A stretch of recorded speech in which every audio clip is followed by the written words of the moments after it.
Good evening, ladies and gentlemen, and welcome again to the Westmeath Game here, midweek look back on highlights from last week and looking forward to next weekend's football championship games. Last weekend was hurling, and I'm delighted to be joined this evening by Johnny Greville on my left and Thomas Mount on my right. We're going to go through a few bits and pieces from last weekend's game just to bring you up to speed. Those of you that didn't see it, both games that we're going to highlight were on ERV TV, and again we've 4 games this weekend, but we'll just go through a few bits and pieces on it. I think we're going to start with the Castletown and Clonkill game last Saturday. Good afternoon, everybody. Welcome to TG Cusick Park for today's 11 coaches and group round 3 of the Division 1 group of this year's Westmeath Senior Hurling Championship between Castletown and Clonkill. This year into the Castletown team have made the full-back position zone. Angus Clark. Angus looks up, trying to get it inside, but again it's the Clonkill back line. They're out first. Shane Power has delivered a long ball, asking a lot of Andrew Shaw there, but he's closing down Conor Kane. Was they're pushing the back, nose to the referee, allows it to go on. Great chance for the Clonkill man. Shot, great save by Kieran Glenn in the goal, but the ball is finished in the back of the net. I think it was the number 15 there, that was Andrew Shaw. That Clonkill, and it could be the deciding part of this game. Niall O'Brien with the strike. I'll take it. The umpire looks up at it, look across at each other. I think the signal's going to be coming that it is over the bar. Shot half blocked down. Liam Varley has it again. Liam comes this side of the field looking to get it, goes over the 2 Clark brothers' heads, but Joe, he's on front of it, has it now. Kelvin Riley very close to him, gives a lovely hand pass off to Angus. Angus has a look at the post, takes the shot. The umpires look at each other, and I think Angus has managed to squeeze that one inside the upright, bad right-handed down this side of the field, but Alan McGrath, he's in a lot of space there. McGoo has it, takes it up, gives it inside. Heavy tackle there on the corner back there. Mickey McGrath there on by Morgan Gabican, but Clonkill do well. They work it through the line, and Paddy Dowdle is on the 65 of the Castletown Gagan team as he launches it in. It's coming in. Kieran Glenn is looking up at it. The umpire is looking up at it. They both.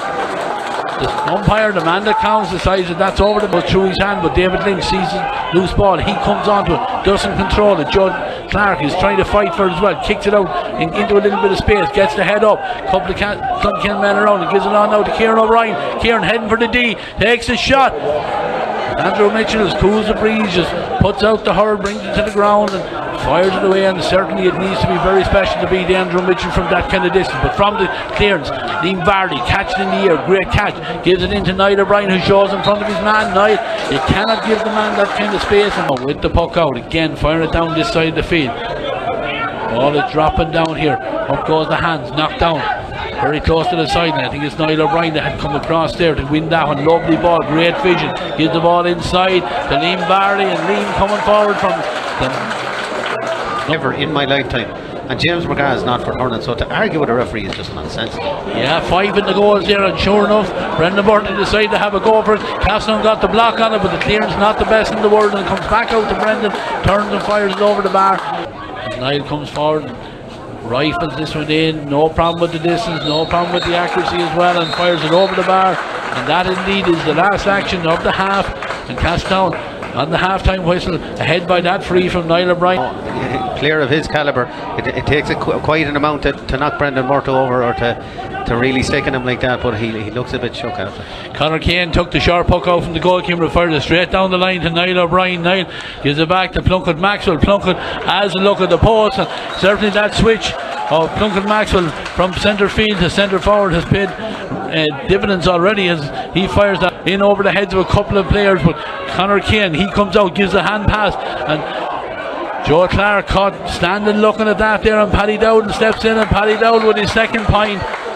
Grabbed by the opposite number 5 for Castletown there, Liam Varley, and Liam again looking for Niall O'Brien. Now, great strength from Niall as a runner coming off the shoulder. It's Joe Clark. Joe, the shot, brilliant save, the chance for a rebound, pulls on it inside, and it's finished to the back of the net. I think it's Kieran O'Brien. Morgan Gavican, great dispossession there by Shane Power, and Dara Egerton has the ball. Dara comes into the tackle, half hooked as he tried to shovel a pass down the line. Nisha McKenna, he's out in front, lovely little sidestep by Nisha McKenna. I almost felt the one though on the second one, and the ball is picked up by Anthony Price, and Anthony has a look at the ball, drops it in and drops it over the bar. He's on the breaking ball, gives it on to David Lynch. David fires a lovely ball into the goal scorer Kieran O'Brien. Kieran comes around, takes a lovely ball on the run to Angus Clark. Angus is still going, Paddy Dowd trying to get on him, coming in, and what a goal, what a goal from Angus Clark.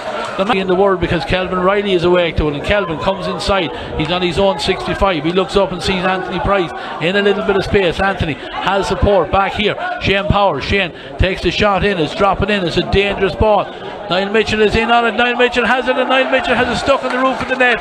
What a response there from the Clonkill man. The place Brendan Murta on the Clonkill side, but we'll watch the play because Liam Varley has the ball. Liam fires it long, Dara Egerton controls it, lovely, takes it down into the hand, fires it on there to Patter Scally. Patter has a look at the post, he takes a shot.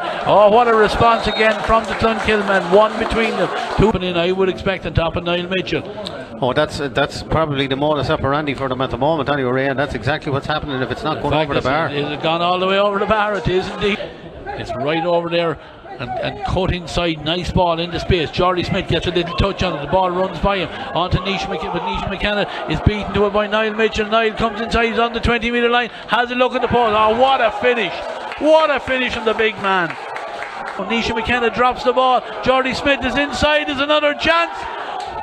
Shot is taken, Jordy couldn't get a strike on it, and the ball is eventually gone out over the end line. It's going to be a 65 but the darkest moments here this afternoon. Yeah, Liam Barry is trying to come up the field with the ball, but again dispossessed there as he put it on the stick there, and Clonkill with an opportunity from Patter Scally, dropping in. It's a dangerous ball, dealt with by Kieran Glennon, not the best clearance in the world. Shot, ball is broken out. Niall Mitchell has picked his pocket and he fires it to the back of the net. That must be said from Castletown, and they have really struggled up front in the fourth quarter in particular. Yeah, they won't give out without a fight now. The ball is fired over there to Jack Gallagher, but Jack, again, 3 green jerseys around him, does very well to hold the possession, gives it back here. A couple of the substitutes combine here, and the shot coming in, but under pressure that shot come in, but the signal has come that it's gone over the bar. I think it was Cormac Jackson, wasn't it? I think Owen Quinn has gone off over on the far side. He of the is field. actually, yeah. Line ball is taken, not the best one in the world. Conor Kane is fighting for it. Conor Kane is heading back towards his own goals. He's dispossessed. Clonkill men have it. The ball has moved on here where Patter Scally has it. Patter short the stick off the left hand, takes the shot. What a fabulous score there from Patter Scally. That's only taken, and I think this game is on. That is indeed the last action of this Slevins Coaches Senior Hurling Championship game, and Clonkill certainly putting down the marker. 4 goals and 14 points for Clonkill, 2 goals and 14 points for Castletown, which was an absolutely tremendous game of hurling, if the truth be known. Castletown leading by 4 points with 10-15 minutes to go, and then on came Niall Mitchell for a 3-goal salvo that turned the game completely. It's not very often that Brendan Murta, one of the stars of Westmeath Hurling, leaves your team and you still win the game after being down. It was a tremendous comeback by Clonkill, but it was also a bit of a collapse by Castletown in what was possibly the top of the table, and maybe even a precursor to this year's county final, although there are other teams that will take it in that. So we're just going to go through the Castletown game. And so, first couple of things that stood out in that game, if any you want to come in and feel free as well. First couple of things in that were, again, the amount of shots that Castletown created. Again, this week the 23 shots in total for a game. The research would show you need to be over 30 for club hurling. Yeah. And they're at 23 this week again. Again, did a higher chance conversion rate to Clonkill, 70%. But you see with Clonkill were trying shots from different angles. If you see in the chart there, like their shooting chart, there's 5 or 6 scores there now from the sideline at the weekend. They're from all different angles to try to keep the ball out of the channels, which I thought was interesting as well for that. And they were the main things from the stats that we had there. Again, Clonkill scoring 4-10 from play, massive return. Yeah. You know, so they were the big things from the stats the weekend. Yeah, and of course, Johnny, the injury to Brendan Murta, for any team to lose a player of the calibre of Brendan Murta surely would affect you, but it actually spurred on Clonkill a small bit, I suppose, in that game with Niall Mitchell coming on and scoring the 3 goals. Now, he was gifted one of them in my opinion, but having said that, it still was a fair turnaround. Like it shows they're not going away. No, Clonkill are not going away. No, and Brendan has been there that long now. It's about time there's they were able to perform without him. And when he went off, it did spur them on. But then you see who they brought on, like Jordy Smith and Oisin Dowdall, like our two under-20s, inter-county under-20 hurlers. Yeah. And Niall Mitchell then come on and got the 3 goals. And that's probably the key thing. If you can have an impact off your bench like that, I think Raherney had a similar impact off their bench. James Goonry came in and got 1-1, and the other 2 teams struggled off the bench then to get an impact. When you have a big player like Brendan Moore to go off, and a massive player like Niall Mitchell to come in and to really pull the game out of the fire at the going stage, into the last quarter, it was Castle were 2 points up. 4 points up, actually, and they were pushing on, and then they lost the last quarter 2-4 to 2 points. So that makes and speaking of that, this is not the first time this has happened to Castletown. They let Raherney as well going into the last quarter as well, and let that slip as well. Is it something really that Hannah Bride should be looking at that? I think it's something that a lot of teams don't concentrate on in their training sessions. It's breaking down your sessions into 4 quarters, rather than the usual running through 30, because players, it's how you train is ultimately how you play. Yeah. And I just see the Gales as well at the weekend. Again, the second game in a row, the last quarter, they felt Raherney scored, I think it was 8-2 in the last quarter. So there seems to be an issue with finishing the game strong, starting very strongly. Like the Gales started and got back into it and then faltered. Castletown similar, started really well, got back into it, a couple of hiccups here or there, but then kept going. And looked all over winners. When Angus got an absolutely tremendous goal, we'll have it in the highlights, an absolutely tremendous goal. And at that stage, if you had a mortgage or if you had a few bob on it, you would have put it on Castletown to go and win the game at that stage. Clonkill were struggling, particularly at the back, in fairness. But then again, when you have the likes of Paddy Dowdall there as well, who stood up tall and put, some of these guys put their hands up. Alan McGrath, fullback, I thought was tremendous in the last 20-25 minutes. Like these guys, some of these guys have got county medals falling out of pockets, So they've been there, done that. They have the t-shirts. There's no doubt about it. But I suppose there's one maybe player from Clonkill that maybe came in under the radar, especially for me at the weekend was. I think it was Andrew Shaw from corner forward. I actually agree with you. Yeah, the Clonkill are playing a very clever game at the moment. They have a spine that's of experience, but they're just popping in little snippets of new players and integrating them into the setup with that strength, like with Paddy Dowdall. And again, Johnny, they're coming in seamlessly into it as well. There seems to be a good structure on it. There is. Paddy is leading there, and Alan McGrath back, and Mickey McGrath as well, who's a great cornerback. So they've loads, and Shane Power and Christy Austin county final 2010. Yeah. I'm not sure he's not too far off same age myself. Yeah. But he's still going strong, and he's still that pivot in the middle of the field with Shane Power. Shane Power set up, I think it was the third goal maybe, or the second goal. I think, not to interrupt you, Tony, I think he's been my player of the championship so far. In every game that I've seen him, he has been pivotal to everything good that Clonkill have done. Quietly just gets the simple things done, which is what you want from a midfielder. You don't want a midfielder scoring, in my opinion, you don't want a midfielder scoring the hip score. If he does, all the better, but it's just that the basic work that he does for that team, and Christopher Austin for that matter. But I think Power, in my opinion, has been my player of the championship so far, and in particular for Clonkill. I know he has been. Again, you've Padder and Brendan then, who started in the half forward line, who were great. I see Clonkill are probably the best team in the championship at the moment that are equipped to play any type of system. So they can go short, they can go long, they can mix the running game, because they've Darragh Egerton, they have Kieran Nolan, they have loads of players who have pace. Another very underestimated player. Exactly. And they've loads of players who have pace and power, and then they have the experience, and then you have Andrew Mitchell in the goals, who has over 20 years experience at senior level. So if somebody like that at the back, being able to see the game in front of them and coaching the full backs, or the full back line and the half back line, and then to be able to mix their game up. I just think Castletown are very over reliant on their short game and their running game. They don't really have that target, say, of a Padder or a Brendan. Raherney are similar. Joey Boyle was maybe their main target for a puck out. Raherney had a short puck out in the whole game the other day, so that sort of system is great when it's working, but teams are going to shut down that option, and Raherney will have to be able to revert back to the short. But I think Clonkill can go long, they can go short. They got some super scores the other day from little flick passes across the field and little short ball, They have, and with Thomas' stats they were saying that they got them from all angles as well.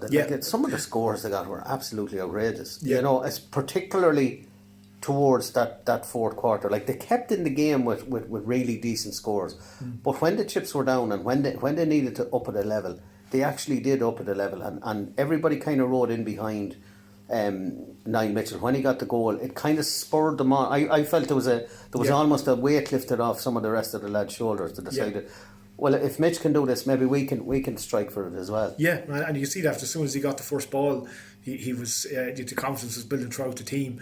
But like, it was a patchy performance from Clonkill overall. But that's a sign of a really good team. And to be honest with you, they've been patchy in a lot of games. Like, I mean, we take the Crooked Wood game out of it, but they were patchy against the Gaels as well for a long time in it. And the Gaels have kind of fancied themselves coming into the quarter. But again, we're going back to this fourth quarter where they seem to step it up a gear where the other teams are not. They're kind of fading away after. Like, as I said, with those pivots in the middle of the field, and then you have Brendan and you have Padder caught a couple of great balls, and then you have Mitchell inside as well with the big ball as well. But then I suppose you have to look at the Castletown setup as well. Like, for overall, maybe for 40 odd minutes, they hurled really nice hurling, some nice stick work, some great off the shoulder running.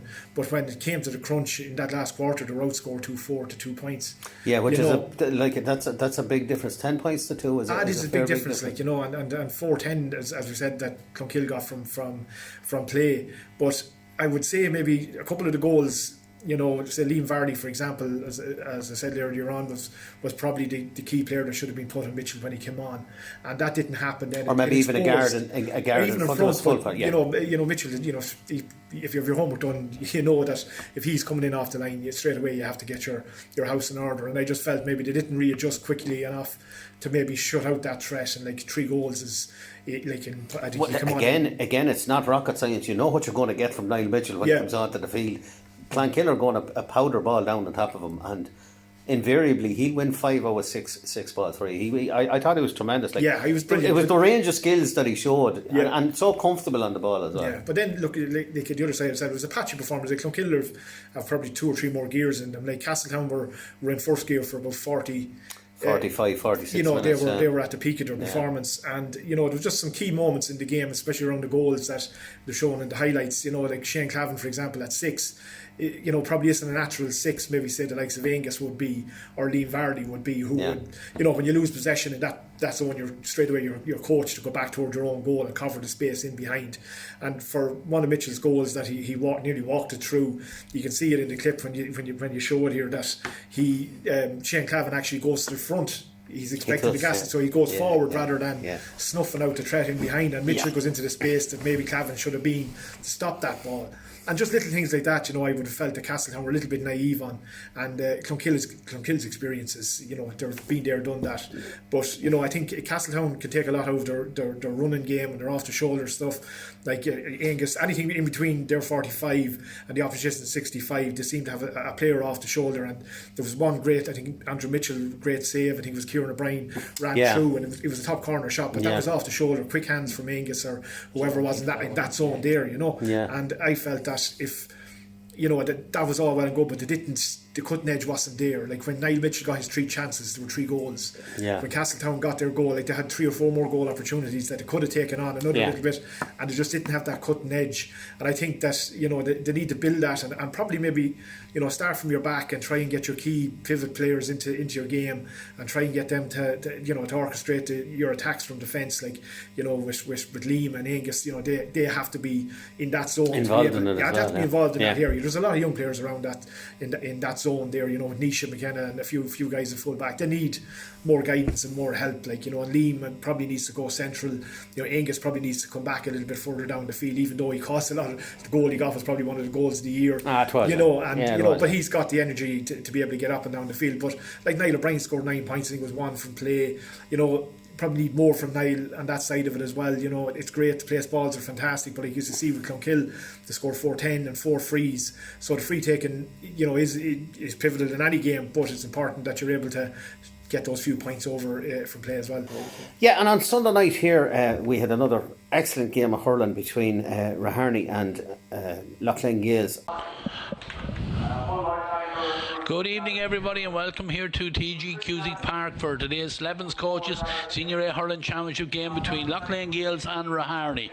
My name is Ron to Robbie Gravel, and the Raharney men have that ball cleared down. Darren Finn drives it down here, ball breaks down, but again Loughlane Gaels men thought they had it there, but Raharney fighting for it there. It's Owen Keys, and Owen has support there from Joy Boyle. Joy has it on the stick. He's heading for the 20-metre line. Has runners coming off the shoulder. He's still been allowed to run and get a shot with his right hand, and he fires into the roof of Noel Conti's net. Nothing the goalkeeper could do about that. 1-2 now to Raharney, 2 for the Gaels as the ball is pucked out, dropping down this side of the field. Ball broken down, but it's Raharney men that are on the breaking ball. Kieran Doyle has it, and Kieran has a look, and Kieran taps it over. He'll take those opportunities every chance you get. Yeah, from the puck out, it's coming down here, and Conor McCrossan has it. Conor leans over to get a little bit of an angle for himself, and he fires it over the bar, and certainly neither of them able to get it up yet. Fighting for it over there. Raharney, they're moving it in towards the Loughlane Gaels goals. Micheál Daly comes back, gets a little stick on it, but Owen Keys now is in the play. Owen coming forward, he's on the 20-metre line, has a man inside. Does he use him? He does. He uses him perfectly. That man is Kieran Doyle. Kieran thought about getting in for the goal then, but just at the last minute spun around into a little bit of space, and off the left hand just taps it over the bar. Derek McNicholas has it back to far as Micheál Daly. Micheál goes long, direct, well grabbed inside, and a nice hand pass here. And there's an opportunity here for Aaron Kennedy. Aaron coming inside. It's Gilgone. He's inside the D. Can he get a little bit of space? He has, and he's fired it to the back of the net. Dropping it down here on the Loughlane Gaels 45. Well grabbed in there by Joy Boyle. Joy is on the move. Has a player. Referee almost got in Cormac Boyle's way, but Cormac does very well. Scoop pass out as far as Killian Doyle. Killian has a look again. A lovely score there from the Raharney man. Killian asking when there's an opportunity for a score to be taken. Oh, what a pass though, Ray. Scoop pass, as you said. He just got it up onto the hurl and popped it in straight into Killian Doyle, and from that point on there was only one place that ball was going. And Killian is on the ball again, and he's come round again with plenty of space, and he has a look at the post, and there's a great response by the Raharney men to line. Couple of options on here for Darren, but he eventually decides to go down the field with it, but not the best connection on it again. But Mark McNicholas has it, and he turns around and gives it inside to Philly Riley. Philly doesn't control it in the first attempt, and the Raharney men are in around him, swarming on him. Mark McNicholas fighting for it again. Eamon Cunyon is in there trying to get it. Philly Riley is trying to get back on it, gets a little stick on it and fires, scoops it back as far as Tommy Doyle. Tommy had one look at the post, and that's a fabulous score. Down, ball dropping down, but again it's the Raharney men breaking it away. But this time the Gaels are on to it. Shane Williams. Shane quickly tries to get a shot in, but Owen Daly, he's going to read this. He has it on front of his man, fires the ball across. Almost a perfect ball, but the chance is still there. Philly Riley. Philly probably should have gone for the score, but goes to Derek McNicholas. Derek, what a goal! What a goal! I thought the chance was maybe gone there, because passes from the Gaels defence, Ray. They're putting themselves under huge pressure with their passing out of defence. Just clear the ball and get it going. Yeah, from the puck out. This is a good puck out, and it drops, and great touch there from Shane Williams, and Shane in front of his marker. Number 6 are clashing here, and Tommy Doyle is the man that wins that and gives a nice hand pass on out here to Shane Williams. Shane has a man in a little bit of space on front of him, and that man is Marcus Kennedy. Marcus has a look at the upright, and the scores are level. Marcus Kennedy, his first of action, because the clock there says we're into the last 5 seconds of that additional 5 minutes. A short puck on the ground, but Kieran Doyle picks it up, gives it inside. Killian has it. Killian on his own 65. Tommy Doyle has him closed down, but he gets a little bit of space, and he gets enough space to get the shot away. The umpires are all looking up at it, and the signal is, as we've seen before so many times, from Killian Doyle right over the crossbar, and a beautiful score. And that is indeed the last action of the half. And Paul, a lovely score there from go to the wire. If the Gaels really want to stay in the championship, they need something out of this game today, and they're straight away breaking down the field. Yeah, Tommy Doyle onto it in a flash, and what a shot there from the big number 6. That's his second. Way out the field and getting on an awful lot of ball, and there's a fabulous strike. Great strike is dropping in. The umpire is reaching in and doesn't have to look too far, because he Hurley there gets it away from their Harneyman, but they have it again. Back to Joy Boyle. Joy heads up play, sees that James Goonry is in a little bit of space. James sticks inside, takes a shot, doesn't get the strike on it that was required there, and he goes long over the far side of the field. It goes. Dara Quamer waiting for it, trying to judge it, and allows Joy Boyle to come in and win it. And Joy with a quick hand pass on to Killian Doyle, who fires a lovely ball over the shoulder to Eamon Cunyon, and Eamon takes a shot. That's a beautiful, beautiful score there by Eamon Cunyon. He's taken, and Sean Quinn has fired it down into the far corner. Joy Boyle in acres of space over there. Joy comes inside his man, but great tackling there by Dara Daly, and eventually Dara Quamer there, but doesn't get the touch, and up into the hand, and fired across here to Cormac Boyle in lots of space, and Cormac Boyle from about 40 metres out in front of the goals makes no mistake with that one. That was a great chance from Killian Doyle. Yeah, one between them. 116 for Harney, that's 19. 212 for the Gales, that's 18. As Jamie Mulcairns gets the ball from the puck out and fires it down into the corner here. The ball in over the heads of the backs on the forwards, and eventually picked up well here by Owen Keys. Owen going in along the line, takes a chance, fires a lovely ball across the front of the goals. Lovely unselfish right, and Aaron fires it down that far side of the field, dropping it. But the Gales have lost it again. Back out to Eamon Cunyon. Eamon gives it on. That's Robbie Gravel. Robbie has one look at the post, and as soon as it left his hurl, as he knew that one was over the bar, and the puck has already gone out. But again, out towards Shane Williams, putting Shane under severe pressure there.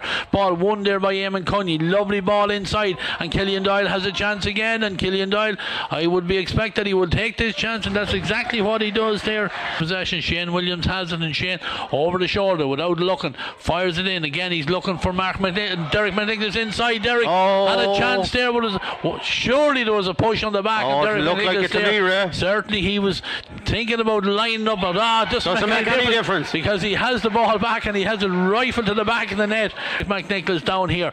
Derek, lovely play there by the Harney man. Derek got a hand on that one, but great hooking there and great following up there. That was Darren Finn as he was trying to get it away, and Owen Daly has the ball in his hand, and Owen fires it in and fires it over the bar. Great play there. He's there, he gets it, gives the ball across to the far side, and as a ball comes in here, the shot comes in from Eamon Cunyon, and the referee decides to allow. We'll see what additional time will the referee allow to play, as Noel fires it down into the half back line here on the half forward line. Tommy Doyle goes up with the stick, breaks it down, but only breaks it as far as Cormac Boyle, and with that the referee blows the full time whistle, and it's victory for the men from Raharney on a final score of 2 goals and 24 points. That's 30 points to Loughlane Gales, 3 goals and 15 points. That's 24. So I felt last week that it was a do or die game for Loughlane Gales in particular, maybe even so for Raharney. And again, we had the spectre, Johnny, of a game, a really good quality game, and right in the melting pot right up until that fourth quarter again. Yeah, the fourth quarter again was the telling factor there, with Raharney outscoring the Gales for 8-2. And it seems to be the trend throughout the championship so far. That last quarter seems to be the bit where teams are one team is dominating, the other team goes right back down. 2 points in the last quarter is not going to win you too many matches. So you have to finish strong. And I thought Raharney were excellent, a very young Raharney team. I was just going to say that to you. It was a very, very young Raharney team. Young Hickey, young McKeough.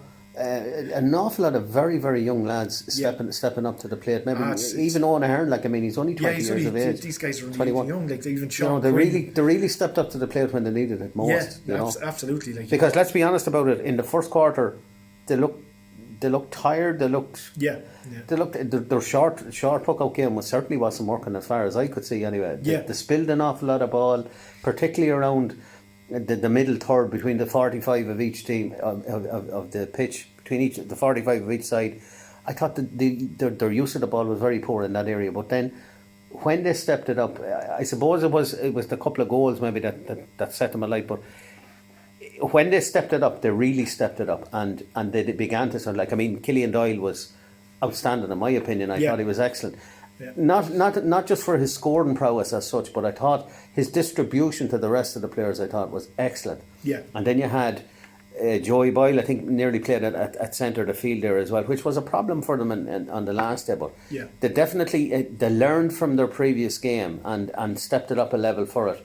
And when they were asked the questions, they really stepped it up and pulled away towards the end of it. Yeah, because traditionally the Gales and Raharney would be it'd be a very tight affair, which it was up until the last quarter, and it was really good to watch, And Raharney, as I said, being such a young team, it was a massive transition of players in the senior setup at the moment, and Brendan McKeough is the manager. And it was just, I suppose, we take a bit of nostalgia going back to when I was playing. Mark Williams is the manager of the Gales, and those two would have marked each other in county finals. Yeah, we were actually discussing that. It's like fire and brimstone on the line, which it was great to hear both guys on the line, which is great, and I thought that was an intriguing part of the thing as well. And like Brendan is doing a super job with the lads, like he's not afraid to throw in the young lads and give them a shot. And they're answering the call. I thought his own lad was one of the players of the match for me.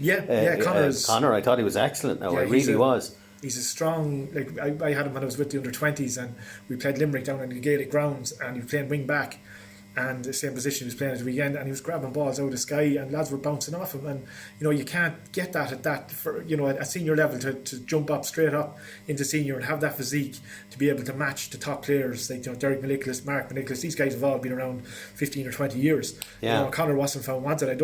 Connor didn't end up on the ground too many times, but and even for that, it's great to see him slotting in there.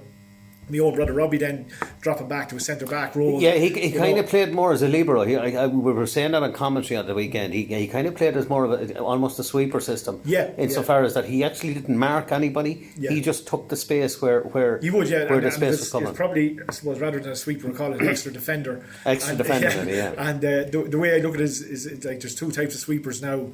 There's the static, and then there's the movement based. And Robbie was probably more of the movement based. So he was going forward when they had possession, and then dropping off when they didn't have possession, rather than the traditional planting your sweeper on the 65 or the 45 and just waiting for the ball to come in and try and read it left and right. So it's easy to bypass the sweeper system now if you use your tactics in the right way. So Hardy are using that well, is that they're not creating that fixed point in the field for teams to be able to bypass it. So Robbie is kind of causing trouble going the opposite way, as well as covering a lot of space when he's coming back. And then with Mark and Connor on either side, who are two good, big, strong lads in the air as well, is kind of neutralising that high ball as well, and which makes a huge difference. And Cormac and young Eamon Cunningham in the midfield, him and Shane Williams and Owen Daly, like they were a joy to watch. It was brilliant to watch that the weekend. I thought it was intriguing to watch. Owen Daly is a fantastic hurler. Shane they didn't play enough ball into him, in my opinion, Johnny. I couldn't understand. Like, he was so successful the previous game where they pumped a few high balls into him. Yeah. But they didn't do that. The Gales didn't do that, particularly in the second half. No. Or even to a great extent in the first half. Put the fullback, put the Hardy defence under some sort of pressure and see how they get on with it. Yeah. But they didn't really try that. No, they didn't. No, like their puck-out strategy wasn't working at the time, because it was a two pinpoint passes to a sideline basis on their 65, and I felt that Raherney had boxed that off several times. A couple of balls went over. Well, they copped onto it after 3 or 4 puckouts. Yeah, when you play a ball to that area, and if the opposition read it at all, they're able to shut down that area. So then your next ball has to go backwards or go sideways. It can't go forward.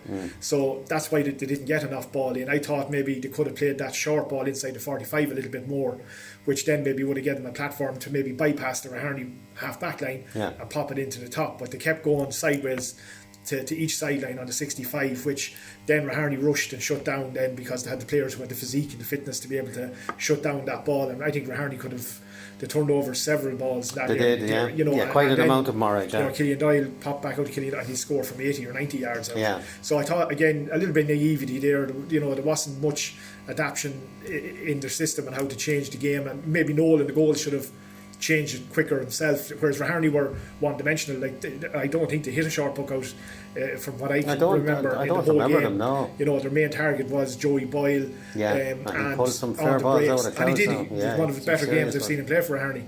And I think that going forward, that's why I'm saying about Clonkill. I think Clonkill are far more adaptable in their system to be able to change it from short to long to the running game. I think that's going to be a big factor. Raherney are going to have to change their tact a little bit, when they do go up the next level. If they're playing Crooked Wood next, and then I think they're playing Clonkill, so that Clonkill game will be a good measurement of where Raherney are. Well, at this stage, it's probably going to decide who the semi-finalists are, as opposed to the finalists, as opposed to who the semi-finalists are. Yeah. Again, though, what struck me, and we've mentioned this earlier, the Gales were excellent for 45-15 minutes, and again they've left it behind. Yeah. And again they were coming off the pitch, and kind of scratching their heads, you know, as much as to say, you know, what's happening here? Why are we doing this? Why is this happening to us? Yeah. And I'm sure it has to be a major worry for them. Like, I mean, they really have one game now to make any sort of impression on it. If they are going to make an impression on it, I think at this stage it might even be a bit too late. But yeah, it's a hard one for them because like they have the players. Like I thought, and hurling well. Like, yeah, and you know, like Aaron Hill was like a young player. I've seen both their games now, and they've been excellent, really, really excellent. Like, and they hurled Pollard off the pitch here, in my opinion, on the night that they played Pollard here. Yeah. But in the Clonkill game and in the Raharney game, you know, they really stepped it up for most of the game, and all of a sudden, yes, I don't know whether it's lack of experience or whether it's just. I know. I don't think they so. just couldn't move it on a level, maybe. Like they've been to the well a few times now, and you know they've kind of got over like Clonkill, got over Clonkill maybe last year a couple of times, and you know drew with Raharney, beat Raharney years previous to this, but now it's kind of the gap is widening a little bit, which is a little bit concerning, especially when you know like Shane Williams, for example, would be a player that you know he's very young. I thought there was an awful lot put in his shoulders at the weekend. With Freeze and being out in the middle third. Yeah, I have to say that, yeah, and speaking of that out in the middle of third, I couldn't understand it at all because they brought him out to the middle third and he proceeded to puck balls in to where he should have been himself. Yeah, like him was my opinion. That, like same as myself, I would have said himself and Owen Daly as a two-man full forward line there would have been a serious threat to any team from play or from fouls. You know, that teams would have to push up on both players knowing that they'd have to, you know, ball is going to come into them, you know, and then Raharney would have had to change their tact a little bit to be able to marshal that. But then they went very one-dimensional and Derek was very static and wasn't much movement. He got a couple of goals, right place at the right time. Yeah. Jogger Nearly had another one. Yeah, had another one. I suppose you're looking at the difference. Maybe like I would have said Raharney last year, say their county players, the likes of Robbie and Joey and Cormac and these guys, when they came back to the club, they didn't drive the thing on. I think that they kind of went back down a little bit, and this year they're coming up a small bit, but now in the Gales you can see it different. I can see like Derek and Tommy are not probably performing to the levels that they could be. Like Jogger should be dominating that from the opposition 65 to his own 21, and I felt against Raharney he was gone missing for a lot of it. And as I just say, when a player of his calibre, you know, if the ball is not coming to you, you go to where the ball is going. Yeah. You know, get yourself into the game. You know, make the opposition change your tactic again to you know, moving the ball left or moving it right, and it comes back down centre. I just felt he was bypassed for a lot of the game, but I'm not sure if cleverly he got by Raharney at times as well. I know, yeah, of course. They bypassed him very cleverly at times. Yeah. They played the ball over him as opposed to trying to play the ball through them. Yeah. We have a few stats for that one, Tom. Yeah. Yeah. Well, just the first thing that Johnny's already pointed out. First half of that game, or overall in the game, Lough Gales won 16 out of 35 of their puckouts. Yeah. But out of 16, they scored 110. Yeah. So it just shows, like, when they get their puckouts off, it's such a platform for them. Like but that's still only half your puckout strategy. Is you're losing half your puckout strategy. That's the big thing. But that was it. Like, you know, they're able to get 110 off the 16 they won. Yeah. But it's just the 19 they lost killed them in the end. Didn't give them that platform. Yeah. It seems to be a big part of the game that they're using their puckouts to restarts to really try and set the platform to go at teams. And I suppose Raharney shut that down, as Johnny's already talked about. They had no real answer or comeback to that. Yeah, plan B. Plan B as such. And the other big thing with it was the amount of shots Raharney had at the weekend. I know we touched on it earlier on with Clonkill, but Raharney had 29 shots in play. Like, again, 2-15 from play. Yeah. You know, 29 shots in play. It's very hard to stop that. You know, and that was, again, the movement. I thought Robbie had a huge part to play in that, the way he was able to get on the ball, manoeuvred. He was nearly playing like a quarterback at times. Yeah, exactly.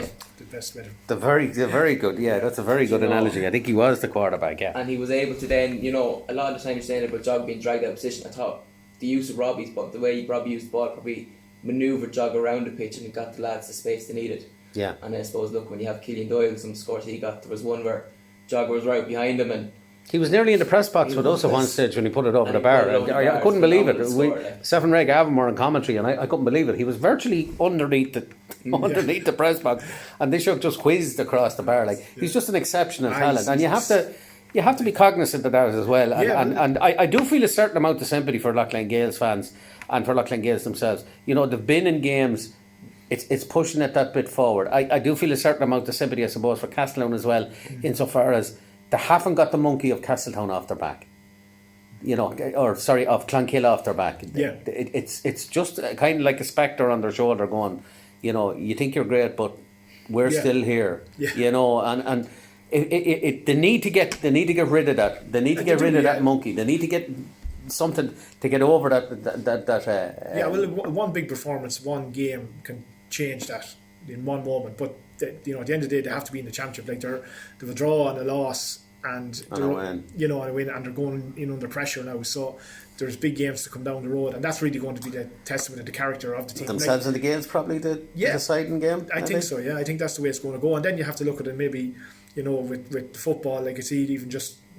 From my experience when I was training in Harney, like you basically had the players for 1 week and then they were gone to football, and then it was, it's very hard to do anything. And Castletown are the same probably with Malachy's and the other teams that are involved there in the football. So it's week on, week off for 10 or 11 weeks in a row, and no player can keep going for that length of time and keep going to the well every single weekend and keep the same level of performance. So in both Harney and I say Castletown's camp, they're really going to have to keep the players fresh.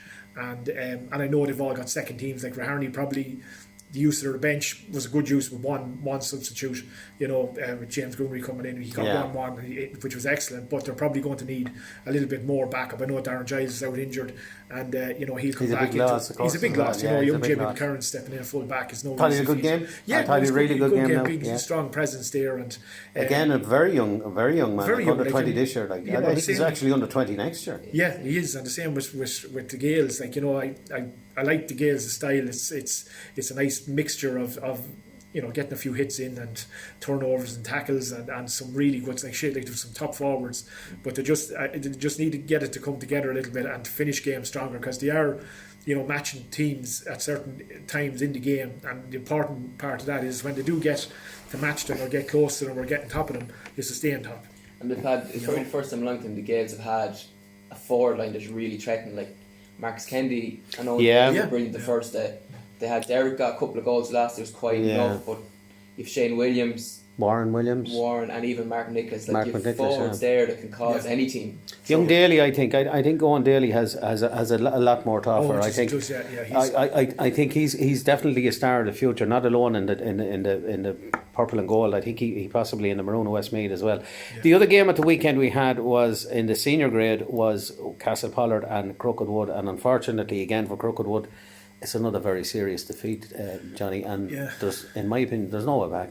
No, there's no. It's really difficult. I suppose it'd be hypocritical to looking at Westmeath, say hurlers this year being in Division 1 and shipping similar type defeats in different games, but the performances were probably a lot better, and that's the difference. There has to be a line drawn between development and being a senior A team, and I don't know if it's doing Crookedwood any good being there. It's certainly not, and it's certainly not doing the other teams any good either, because you're going into the game, probably you're going to win this game by quite a margin. Like Castle Pollard won on Saturday at the Rees. They never got out of third or fourth gear, and hadn't been really playing that well in the previous two games to it. Yeah. But it was just I have to say I felt a certain amount of. I know they have a huge injury list, and it's not getting any better for them. But the step up between the senior B or the next grade and senior A,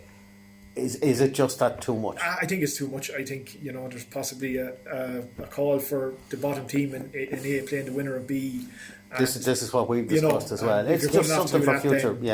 It's something for future reference. I think so. Yeah. The Senior B Championship, of course, was at the weekend. I was lucky enough. I was at the Brownstown and Delvin game. A right good game. A little bit of a free fest, but Mick Murta was reffing it, and he had no choice in the amount of frees that he gave. Yeah.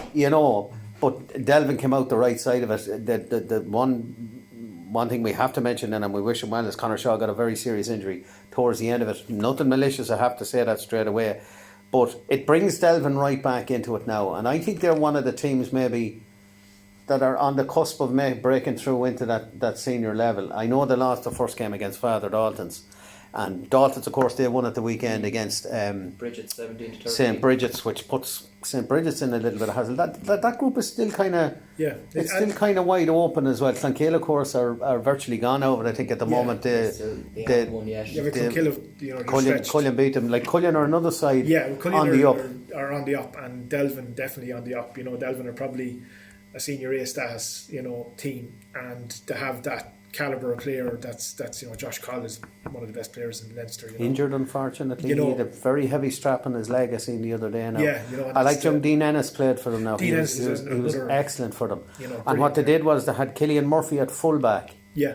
Which I don't think I've ever seen him play at fullback there, but he had an absolutely tremendous game on the day when Jamie Fitzsimon's I had seen Brownstown in the previous game, and Fitzsimon's absolutely tore Father Dalton's apart virtually on his own. Yeah. But Murphy, I thought, had a super game. Alan Cox at the centre of the field as well. Yeah. Really game. And then, of course, you give the ball to Derek Clinton in any sort of a scoreable position, he's going to punish you. And he got an absolutely tremendous goal, which in truth was the defining score of the game, because Brownstown never could get level after that. Yeah. It was the defining score of the game for me. To try as they might, they just couldn't get it into it.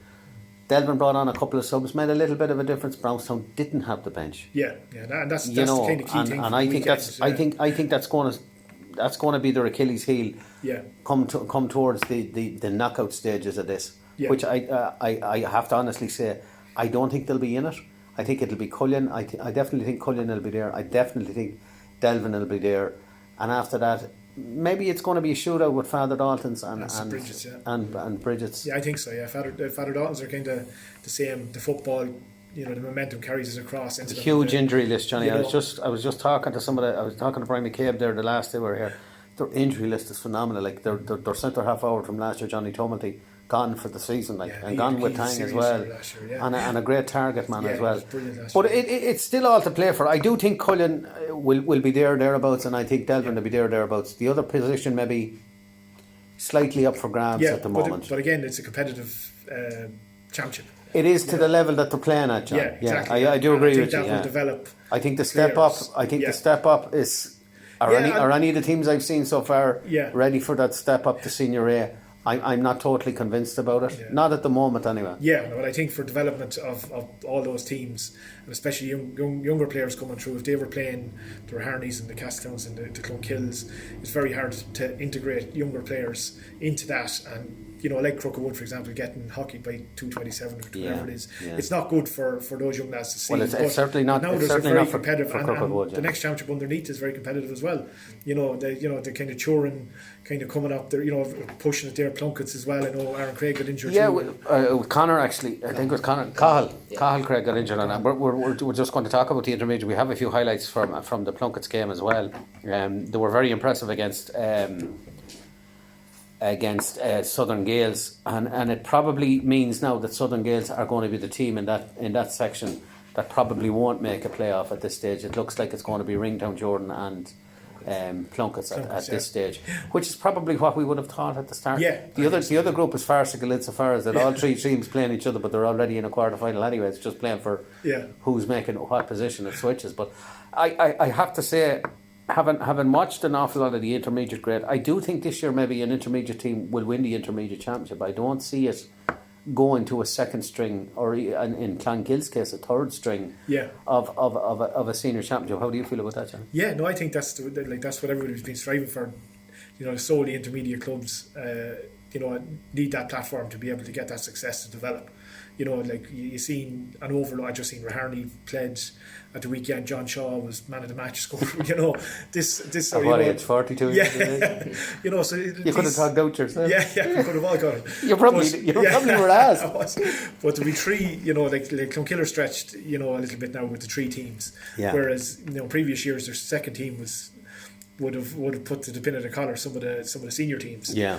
So I think the structure as regards the say Westmeath as a whole, that development process of intermediate, senior teams having a second team, I think that needs to change, and the development needs, we need a better under 20 championship, or a championship that's at the level that these younger lads are playing in these second teams. Like the majority of the lads on the Raharney second team, that's a very young side as well. Very young side, all under 20. I think a better structured under 20 championship for development for the teams at the senior level, and not to be in an intermediate, or play them in a junior, that the old traditional junior championship. Yeah, it's a different level of hurling, I suppose, as well, Johnny, when they're moving into that, moving from underage into senior grade at the moment. But that's the hurling championship for us at the moment.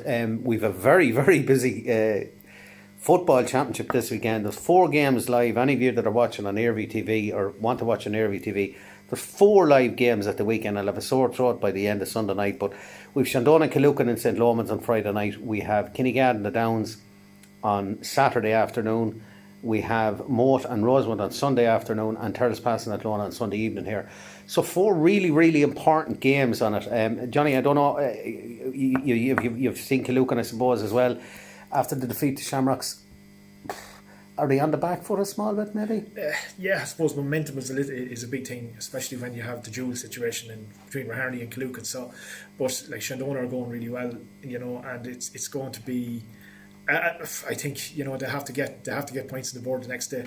I think it's kind of do or die for both of them, really, isn't it? If they really want to make any sort of impression on the championship, I think it's a win here is important for both sides, which will make it an intriguing contest. I know it'll be a good game, and I know Stephen Morley is over Killucan, and they will be well prepared and they'll be up for it now. But it's just, as I said before, it's this 8-9 week lead in from game to game to game to game. I said these players are going to the well every single weekend. Premiership players are doing it twice a week and getting rested. Our guys are going. They're also getting $100,000 a week to do it. Yeah, and that's the other best side of it. And the best looked after of any sort of thing as well. So I think that's going to be a factor. The big game, of course, in the senior championship, in my opinion, this week is the clash of the unbeaten teams. The teams on 6 points, which is Kinnegad and the Downs, and Tom. This is all the hallmarks of a really, really decent clash. Yeah, both teams are going well so far. Like, if Darren Giles is injured for Kinnegad, that's going to be a big loss. He's a major loss, yeah. A major loss, yeah. And it's the same with the Downs, and Niall Mitchell now only came on for 20 minutes the last day. Yeah. Is he going to be a feature for the Downs this weekend? Are they going to rest him with being nearly guaranteed a place at this stage? Who knows? But again, has all the hallmarks of a great game. Lomans and Gary Castle as well. Another very interesting tie. Both teams have to win it. We're getting back to the Shandon and Killucan game. I think this is a must win for either side. If they're going to make a quarter final, I think whoever wins this one will make the quarter final. I think the team that loses this won't make a quarter final. 100%, especially Athlone are playing Terrace Pass this weekend as well. And I think that's a basement battle, if I'm honest. I don't think either of them are going to make the playoff. Yeah, but if one of them have 2 points going in after this weekend, it puts them at least in the frame for the last weekend, which is, whereas the Down or Lomans and Gary Castle, whoever loses that's either 2 or 3 points, they're going to find it hard to get to that. Yeah, it's intriguing. The other group is actually tighter than a snare drum at the moment. With Shamrocks got the win against Killucan the last day. And Shamrocks play Collery this weekend, who had a good result the last day as well. So that is so wide open. It could still go anywhere. I still think it'll go down to the last set of games. If I'm honest, I think that senior the section B of the senior championship, I think will go down to the last set of games. I don't think anybody is safe in it yet. And I don't think anybody is safe from relegation yet either, which is what we want. It's what you want from a championship. You want to have competitive games. I don't want to be sitting here in Cusack Park watching meaningless fixtures. Nobody wants that. Yeah. And you're not going to get Joe Public to watch it on Airview TV, or you're not going to get him to come in here to Cusack Park now that we have certain restrictions lifted. Yeah. It's fascinating because 2 points separates top and bottom in that group. After 3 games, after 3 games, anyone. Depending on what results, Killucan could end up second after this weekend. They could top the table before the end of the championship. Yeah, they could be second. And I seen enough of them here the last day. They were playing against Shamrocks here the last day, my own club, and they played so well. It was kind of, you were kind of thinking, did Shamrocks really they possibly deserved the win, but 4 points more than flattered them. There was a very disputable square ball. I know that Stephen Morley went crazy about afterwards, and we watched it a couple of times, and I can't understand it. It was determined as well by an absolutely tremendous goal in the matches we met it here last week. Yeah. But I still think it's all to play for Tom in that section B. The intermediate championship is an absolute minefield at the moment. It's just an absolute minefield. Malachy's are top of the senior A division, or the intermediate A division. I think they're going to make it. I think they're the team to beat. I think anybody else after that, I think it's an absolute dogfight. The big game this weekend, ladies and gentlemen, if you're not doing anything on Saturday afternoon, be here at 2 o'clock for Milltown and Ballycarriga in the intermediate championship, because it's 2 or die for both of them. And Johnny, I don't have to tell anybody what sort of a rivalry there is with that, and I know for myself, being a Shamrocks fan, and a rivalry with St. Lomans, and I suppose Raharney and Brownstown over the years, or even Raharney and Clonkill, like huge rivalries develop. But this is a rivalry above all rivalries, as far as I'm concerned. And if you're not doing that, ladies and gentlemen, I would suggest you come in. And if you can get a ticket for it, get in to see it, and it's pivotal as well to the championship as well. And it was heated last year as well here for quarter final. I think it was our last group game as well. It was last group game. No, they played last group game, yeah. And Bal got through from it, didn't they? I think Bal got through from it after not playing that well previous to this. You know, of course, it was a different championship last year as well. Struggling at the top division, of course. Ballymore are struggling really, and Maryland, of course, are struggling as well. It looks like neither of them are going to make the playoff, which normally would see the other four teams are probably going to make the playoff. It's the two positions in the Section B. I think, if I'm honest, and I've seen them on two occasions, I think St Mary's Rutcherbridge are the best team I've seen so far. And I think they're going to take a serious amount of beating, even from the teams in the top division. And I think the winners of Bala and Milltown, I think they'll be thereabouts again. Multi-course, little bit of trouble at this stage after losing their last two games. You know, the spectre of winning and getting to an All-Ireland final, I suppose, Johnny, and it's the come down from that. You know, no, you don't be long about coming straight back down with a bang. You know, so yeah. But they're a team. They're a team I like to watch. I have to be honest with you. It's going to be interesting to see how they get on in that one. We just have the fixtures there. It's Mary's and Kilbeggan. Kilbeggan will have to win that, I think, to stay up, to have any sort of chance to stay up. Milton and Ballincarriga, and it's Tubberclare and Multifarnham. Tubberclare, of course, will still feel that they have a chance to get in with that. And look at it begs the question. I think St Mary's will come out of the group. I think it's another for the rest. I'm not going to pin me colours. If I'm behind my heart, I'm going to say Milltown, of course. I'm going to annoy all the Ballincarriga people here that I know, and I have relations in Ballincarriga, and I'm going to annoy them. But I think the winner of the Milltown and Ballincarriga game will be the second team in that group. The Junior Championship, of course, is another absolute minefield at the moment, because nobody seems to be putting their hand up.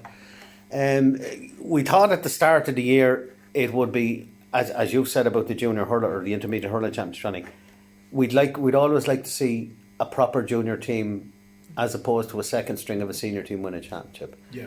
And up until the last couple of games, we genuinely thought that was going to be the case, but you know, it's going to be hard. St Paul's play Ballycamoyle. I think that's do or die for both of them. I think the winner of that one in it. Finney and Ballinagore have been probably the most disappointing team for me this season, if I'm honest. You know, they have a lot of really good players out there. I cannot understand why they're not in it. The team that have surprised me most, I suppose, are Joseph's, and they take on Bunbrusna. Both of them in with a chance. Both of them in with a major chance. I think the winners of this weekend games will more than secure their positions, if I'm honest. I think that might settle the situation there. The situation in the other groups is the second strings of the other teams. I know Killucan have a team in it, John. I know Shamrocks have a team in it. Probably the best of those teams at the moment are St. Lomans are probably one of the strongest anyway. The Downs are not too bad either. They're beginning to hockey teams in it. It'll be interesting to see how that one goes. But it's a very interesting weekend, definitely on the footballing point of view, insofar as that you have so many pivotal games. I think, Thomas and John, I think there's so many pivotal games on it. If you get a chance, folks, get out there. We're long enough sitting at home, and we're long enough sitting on our arses that we couldn't get to games. Get out there, go to the games. If you can get a ticket, if you can get into a game, go and see them. And particularly for the next round of hurling, restrictions are going to be lifted probably even more at that stage. Yeah. Go and see the games. You know, get out there. There's nothing like live hurling and football, lads. You can spend all the time you want watching English Premiership football at 100 grand a week for players, but this is hardcore. This is what the game is all about, and we want to see you out there. We want to see people coming back through the gates, and we want to see people at our games, and particularly if your club is involved, to get involved with your club as well. And you know, they need the support. It's great to have it back. No, there's nothing like the supporters in the stand. They got the feeling for it here Saturday and Sunday. Saturday and Sunday. Yeah. The little bit of a bite. I thought the Gale supporters were up for the game big time, especially in the first quarter, second quarter. Yeah. And it was good to hear that again, you know, and that makes a big music difference. to my ears. Like we're in the. I was doing commentary on both games at the weekend, and to hear people actually in front of you actually supporting, you know what I mean? Now, some of the words were choice, and some of the statements were choice. But look I would rather have that than have nobody there. We sat through a championship last year where we had nobody. Yeah. You know, I sat in St. Lomas last year at an intermediate game where 100 people were allowed in, and my friends were watching the game in a pub where there was 150 in. I couldn't see the logic of that in it whatsoever. And now that we have the chance, it's time to get back in. Also, don't forget, ladies and gentlemen, there's an awful lot of underage finals and semi-finals on over this weekend and next weekend. Get out and support our youngsters there as well. We'd really like to see you back at the games. But from us here on the midweek game, I'd like to thank Johnny Greville for great insight on the hurling. Thomas for as always. We'll be back with you again next week. Again, if you have any points you want us to raise, anything you want us to bring into the conversation, please let us know. We're winging this and I'm winging a prayer at the moment. So anything that you can help us with, send it in to us. We're more than happy to do it. I want to congratulate a very good friend of mine, Dylan McDermott, who won a senior New York Championship last weekend with St Barnabas, a former Mullingar Shamrocks player. I know his dad watches this programme and he watches Airview TV regularly, so I want to wish them all the very best and congratulations on to West.